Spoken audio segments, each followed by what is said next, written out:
Assalamualaikum sahabat Muza TV. Mimin pada kali ini menceritakan tentang seorang pendosa. Pada masa Nabi Musa alaihi salam, ada seorang lelaki dari umat beliau yang seringkali melakukan maksiat, tetapi tidak lama setelah itu ia bertaubat kepada Allah.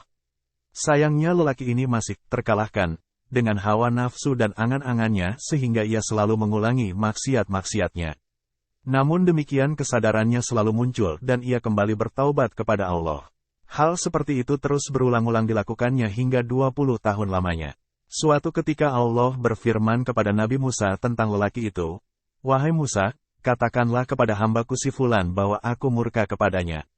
Nabi Musa menyampaikan firman Allah tersebut kepadanya, dan ia jadi sangat bersedih. Dalam kekalutannya karena dimurkai Allah, ia lari ke tengah padang yang luas. Di sana ia berseru, "Ya Allah, sudah habiskah rahmat-Mu? Ataukah maksiatku membahayakan dirimu? Ya Allah, sudah habiskah simpanan makfirah, ampunan-Mu? Ataukah Engkau telah kikir dengan hamba-hamba-Mu yang berdosa? Dosa manakah yang lebih besar daripada ampunan-Mu? Ya Allah, kemuliaan ada di antara sifat-sifat-Mu yang kadim, telah ada sejak awal dan selalu ada, tidak akan pernah berakhir, sedangkan kehinaan ada di antara sifat-sifat-Ku yang hadis, baru, diadakan, diciptakan dan akan berakhir. Bagaimana bisa sifatku mengalahkan sifat-sifat-Mu? Ya Allah, apabila telah Engkau halangi hamba-Mu dari rahmat kasih-Mu, maka kepada siapa lagi mereka akan mengharapkan? Apabila Engkau telah menolak mereka, maka kepada siapa lagi mereka akan mengadu? Ya Allah, kalau memang rahmat-Mu telah habis, dan tidak ada jalan lagi kecuali dengan menyiksa aku, maka pikulkanlah kepadaku semua siksaan yang akan Engkau timpakan kepada semua hamba-hamba-Mu. Aku ingin menebus mereka dengan diriku." Tidak ada yang diucapkannya dalam pelarian dan penyendiriannya di padang luas itu, kecuali kalimat-kalimat dalam seruan munajatnya tersebut.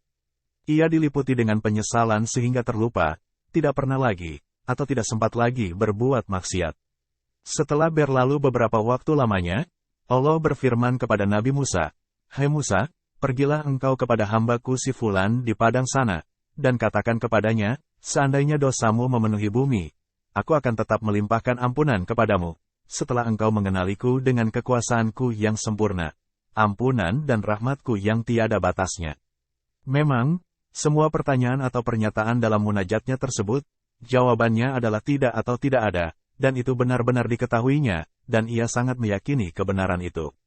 Inilah suatu tingkat marifat, pengenalan, kepada Allah yang dicapainya ketika ia tenggelam dalam penyesalan atas dosa-dosanya, yang sedikit atau banyak berperan juga dalam mengundang ampunan Allah.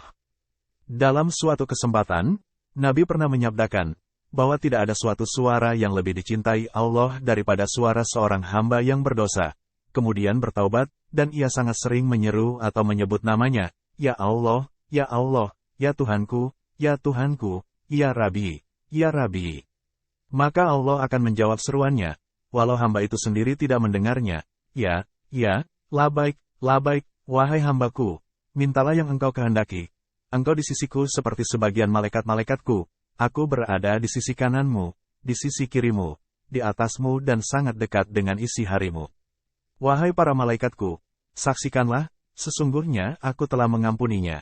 Dalam kesempatan lainnya, Nabi juga bersabda, "Sesungguhnya ada seorang hamba yang melakukan suatu dosa, kemudian ia masuk surga dengan sebab dosa itu." Para sahabat yang berkumpul di sekitar beliau tampak keheranan, dan salah satunya berkata, "Wahai Rasulullah, bagaimana itu bisa terjadi?"